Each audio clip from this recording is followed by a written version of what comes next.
Corona టైంలో ఖాదర్‌వలి గారు something అట్లాంటి కొంతమంది ఒకళ్ళిద్దరు గూడా దాని స్లోగన్ తీసుకున్నారప్పుడు. అవును. అప్పుడు ఆ కరోనా సందర్భంలో దాన్ని ఎక్కువగా ప్రభావితం చేయగలిగారు. అవును. ఇప్పుడు ఆ సందర్భంలో మీరు మూవ్‌మెంట్ ఇచ్చారా?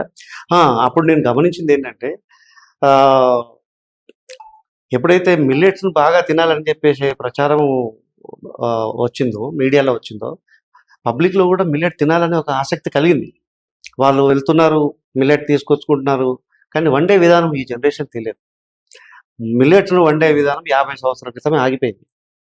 ఆ తర్వాత వచ్చే జనరేషన్స్‌కి మిల్లెట్ అంటే కూడా తెలియదు. ఒక రాగులు మాత్రం తెలుసు. హ్మ్.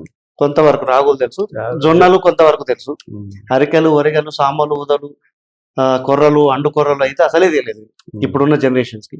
తర్వాత వాటిని ఎలా వండుకోవాలో కూడా తెలియదు. వాళ్ళేం చేశారు మామూలుగా ఒక రైస్ లాగా నీళ్లు పోసి ఉడకబెట్టుకొని దాంట్లో ఆహ్, కూరలు కలుపుకొని తినే ప్రయత్నం చేస్తున్నారు. కానీ అట్లా తింటే ఏమవుతదంటే చప్పగా ఉంటాయి. దాంట్లో ఉండే బైండింగ్ యాసిడ్స్ అంటారు దాన్ని. ఏది చిరుధాన్యాల్లో బైండింగ్ యాసిడ్స్ ఉంటాయి. ఆ బైండింగ్ యాసిడ్స్ వల్ల ఏమవుతుందంటే సరైన టేస్ట్ రాదు. తర్వాత ఆ సిరిధాన్యాన్ని ప్రాపర్‌గా నానబెట్టాలి. నానబెట్టినట్టయితే దాంట్లో ఉండే పొరలు ఏదైతే ఉంటాయో ఆ పొరలన్నీ కూడా విచ్చుకుంటాయి. విచ్చుకొని నీరంతా కూడా చొచ్చుకొని పోయి దాంట్లో ఉన్న ఆ పోషకాలన్నీ యాక్టివేట్ చేసేస్తది.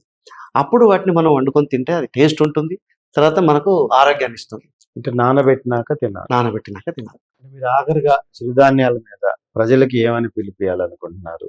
దీని మీద సమాజానికి అర్థమయ్యే విధంగా ఏమని చెప్పాలనుకుంటున్నారో ఒక్కసారి మీరు మా సీజే టీవీ ద్వారా ప్రజలకి విజ్ఞప్తి చేయండి.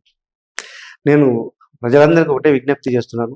సీజే టీవీ ద్వారా ప్రతి ఒక్కరు ఆరోగ్యంగా ఉండాలంటే, ఈ సమాజానికి సేవ చేయాలి అంటే ఒక్క పూటన రోజుకు ఒక్క పూటైనా సిరిధాన్యాన్ని తీసుకోండి ఆహారంగా.